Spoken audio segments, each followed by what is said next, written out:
एक रात अरण्य वन में जब सभी जीव चैन की नींद सो रहे थे, उस दिन कुछ तो अलग था। जंगल पूरा शांत लग रहा था, बादलें गरज रही थी। जंगल के राजा आर्यन भी सो रहा था। तभी राजा आर्यन को एक सपना आया। ये वही दृश्य था जब रुद्राक ने आर्यन के पिता राजा संभा को मार दिया था। राजा आर्यन अचानक डर के उठ गए। वो सोच रहे थे कि मेरे पिता इतने महान, इतने वीर प्रकर्मी थे, फिर रुद्र ने उन्हें कैसे मार दिया? नहीं, ये नहीं हो सकता। मेरे पिता ऐसे नहीं मर सकते। मुझे मेरे पिता के बारे में जानना है, पर कौन बताएगा? शायद जिन्नू इस बारे में मुझे कुछ बता सके। आर्यन ने मन में बोला और उसी समय जिन्नू के पास चला। जैसे ही राजा आर्यन जिन्नू के पास पहुंचे, जिन्नू ने कहा, राजा आर्यन की जय। बताएं कैसे आना हुआ, इतनी रात गए? समस्या गंभीर है जिन्नू। फिर राजा आर्यन ने अपने सपने के बारे में बताया। समस्या तो कठिन है और इस बारे में मुझे कुछ पता भी नहीं है, क्योंकि राजा संभा की मृत्यु के बाद मुझे इस जंगल और अरण्य वन में स्थान मिला था। पर एक उपाय है। इस जंगल के बीच से दक्षिणी दिशा की ओर अरण्य वन के अंत के बाद एक बहुत ही घना जंगल है, असलम वन। असलम वन के बीचों बीच एक ऊंचे पहाड़ पर एक गुफा है। एक कछुए की बाबा टिम्मी, वो तुम्हें तुम्हारे पिता के बारे में बता सकते हैं। पर उस गुफा का द्वार खुलने से पहले तुम्हारे राजसी गर्व की परीक्षा होगी। और एक बात, इसके बारे में किसी को पता नहीं होना चाहिए, किसी को नहीं। ठीक है, मैं कल सुबह ही राज्य नीरू को सौंपकर असलम वन के लिए रवाना होता हूं, राजा आर्यन ने कहा। और इतना कहकर राजा आर्यन वहां से चला गया। अगली सुबह सभी जानवरों को बुलवाया गया। नीरू भी राजा आर्यन के साथ खड़ा था। आर्यन ने ऐलान किया, मेरे प्रिय दोस्तों, धुंध से लड़ते लड़ते मैं थोड़ा थक चुका हूं, इसीलिए मैं थोड़ा सा आराम करना चाहता हूं। और मैंने ये निर्णय लिया है कि मैं कुछ दिनों के लिए राज्यों को नीरू को सौंपकर जंगल के सफर पर निकलने वाला हूं। इसीलिए मैं आप लोगों से अपने गैर हाजिरी के लिए माफी मांगता हूं। बस इतना कहकर आर्यन गुफा के अंदर चला गया। सभी जानवर और नीरू भी हैरान था। नीरू भी आर्यन के पीछे गुफा के अंदर गया और आर्यन से बोला, आर्यन, ये अचानक से तुम कहां जा रहे हो और इस बारे में हमारी कोई बात भी नहीं हुई? कल रात मैंने बस ऐसे ही जंगल के सफर पे जाने का सोचा। मैंने सोचा तुम्हें भी साथ ले जाऊं, पर जंगल की रखवाली भी जरूरी है। मैं ये जंगल तुम्हें सौंप रहा हूं नीरू। इस जंगल का अच्छे से ख्याल रखना मेरे दोस्त। और हां, याद रहे, तुम जंगल रक्षक हो। अरण्य वन कभी झुके नहीं, अरण्य वन कभी टूटे नहीं। बस इतना बोलकर आर्यन असलम वन के लिए रवाना हो जाता है। Shadow karas gahanan ka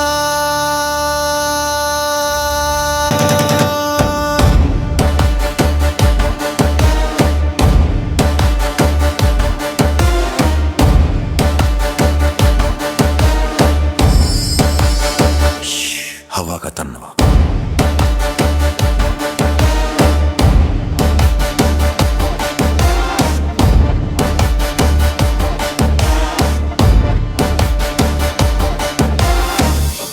पत्थर पे लिखी पुरानी लकीर, गुफाओं में सोई असलियत घी। कहीं से उठे एक रोशनी का दाग, छुपे हुए राज का होगा प्रकाश। सांसें रुकती, धड़कन बढ़ती, जंग जागता, रातें पड़ती। पुकार रहा है अंधकार, नाम जो इसका अरण्यवन।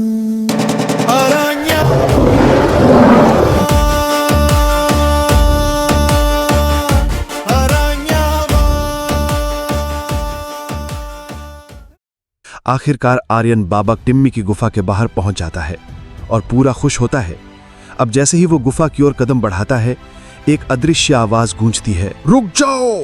कौन हो तुम? वापस चले जाओ। मैं अरण्य वन का राजा आर्यन हूं। मुझे अंदर जाना है और कछुए बाबा टिम्मी से मिलना है। मूर्ख, वापस चले जाओ। अंदर कोई नहीं रहता। सदियों से ये गुफा वीरान पड़ी है और जो इसके अंदर गया वो वापस कभी लौटकर नहीं आया। तुम भी लौट जाओ वरना मारे जाओगे। दुष्ट, मूर्ख किसे कहते हो? मैं जंगल का राजा आर्यन हूं। मैं नहीं डरता तुम्हारी इन बातों से। मैं एक बार में अपनी दहाड़ से तुम्हारी शक्तियां नष्ट कर सकता हूं। आर्यन ने लगाई, पूरा जंगल कांप गया और पास में बनी पत्थर की खिड़की दिखाई दी और अंदर से प्रकट हुई एक जादुई परी और कहने लगी, अरण्य वन के राजा आर्यन को मिट्टी परी का नमस्कार। तुम कौन हो? मैं मिट्टी परी, एक श्राप के कारण यहां बंधी पड़ी थी। मुझे माफ करें, समय आ चुका है इस द्वार के खुलने का। मुझसे कहा गया था जब तक इस द्वार के खुलने का समय नहीं आ जाता, जब तक कोई ताकतवर जानवर, वीर जानवर जिसका इंतजार बहुत सालों से है, वो यहां नहीं आ जाता, तब तक तुम किसी को अंदर जाने नहीं दे सकती। परंतु अब मैं आजाद हूं और आप ही अंदर जाने के असली उत्तराधिकारी हैं। अब आप अंदर जा सकते हैं। बस इतना कहकर मिट्टी परी अंतर्ध्यान हो जाती है और पत्थर का द्वार खुल जाता है। राजा आर्यन आगे अंदर की ओर बढ़ता है। राजा आर्यन अंदर पहुंचकर देखता है, कई साल पुरानी गुफा में हरियाली थी। पास में एक पत्थर पर कछुआ बाबा टिम्मी बैठा हुआ है। तभी आर्यन कहता है, अरण्य वन के राजा, संभा का पुत्र आर्यन का नमस्कार स्वीकार करें। यह सुनकर कछुए बाबा टिम्मी की तुरंत आंखें खुल गईं। आर्यन ने कहा, मैं राजा आर्यन, मैं जानता हूं और यह भी जानता हूं कि तुम यहां किस लिए आए हो। अपने पिता संभा के बारे में जानने आए हो ना? आप कौन हैं? आर्यन कहता है, मैं तुम्हारे पिता संभा का खास मित्र। क्या? फिर तो आपको यह भी पता होगा कि मेरे पिता की मृत्यु कैसे हुई? हाँ, सब पता है। बहुत दर्दनाक, बहुत खतरनाक। और अब तुम्हें भी तुम्हारे पिता के बारे में जानने का वक्त आ गया है। इसीलिए ब्रह्मांड ने तुम्हें मुझसे मिलाया है। वो सच, वो छुपा हुआ राज और वो डरावने दृश्य अभी भी मुझे साफ साफ याद है। तभी आर्यन कहता है, तुम मुझे भी बताइए ना कि मेरे पिता के साथ आखिर क्या हुआ था। अगर तुम यही जानना और सुनना चाहते हो कि तुम्हारे पिता के साथ क्या हुआ था, तो सुनो। तुम्हारे पिता संभा जंगल का एक आम जानवर था, एक भुलाया हुआ जानवर। बचपन से ही अनाथ था। एक छोटी सी पेड़ के नीचे बनी गुफा में रहता था। कच्ची उम्र थी। सब जानवर संभा का मजाक उड़ाते थे। कहते थे, ये तो सिर्फ नाम का शेर है, रहता तो कुत्तों जैसा है। तू जाकर इंसानों के पास रहा कर, वैसे भी तुझसे डरता कौन है। दूसरी की बातों का बुरा तो लगता, पर किसी को कुछ बोल नहीं पाता था। हमेशा उदास, हमेशा अकेला रहता था और साथ में बहुत दयालु था, हर किसी की मदद करता था। उधर रात में शेर सिंह, जो जंगल का सरदार था, हर जानवर शेर सिंह की इज्जत करता, उनकी बातें सुनता। उस दिन कुछ परेशान लग रहे थे, चिंता में कुछ सोच रहे थे। उनका एक खास सेवक था, एक बिल्ली रीमा। उससे रहा नहीं गया, उसने पूछ ही लिया, आखिर क्या सोच रहे हैं सरदार? अकेले अकेले जरा हमें भी, क्या पता मैं आपके कष्ट को दूर कर सकूं या किसी समस्या का हल बता सकूं। समस्या तो थोड़ी गंभीर है रीमा। संकोच ना करे सरदार, हमें बता सकते हैं, हम आपके खास सेवक जो ठहरे। दरअसल हम ये सोच रहे हैं रीमा कि हमारी बेटी अहिल्या अब विवाह योग्य हो चुकी है, परंतु उसके योग्य का साथी इस पूरे असलम वन में कहाँ मिलेगा? ऐसा वीर प्रकर्मी, बस इसी की चिंता लगी रहती है मुझे। सरदार, इसमें चिंता वाली कोई बात नहीं। मेरी मानिए तो आप जंगल में स्वयंवर का ऐलान करवा दीजिए। इससे क्या होगा रीमा? सरदार, इससे आपको अहिल्या के लिए जीवन साथी खोजने की कोई जरूरत नहीं।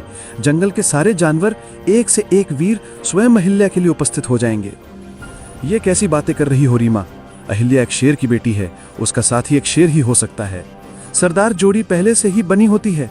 अगर अहिल्या का साथी कोई शेर होगा तो वो खुद खिंचा चलाएगा स्वयंवर में। पर अगर साथी कोई शेर नहीं हुआ तो सरदार, ये तो ईश्वर की मर्जी। परंतु छोड़िए सरदार, मेरी बात मानिए और स्वयंवर का ऐलान कर दीजिए, फिर देखिए तमाशा। पर स्वयंवर हम करेंगे कैसे?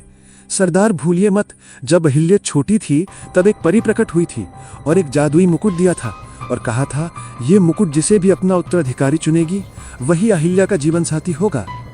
तुमने ठीक कहा रीमा, अब हम कल सुबह ही स्वयंवर का ऐलान करेंगे। जाओ, सभी जानवरों को मेरा आदेश दे दो कि कल सुबह एक बहुत ही बड़ा ऐलान होने जा रहा है। बस इतना कहकर सरदार जाकर सो जाते हैं और सेविका मीरा भी चली जाती है।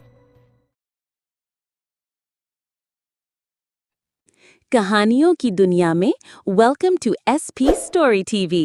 Subscribe for more fun and stories.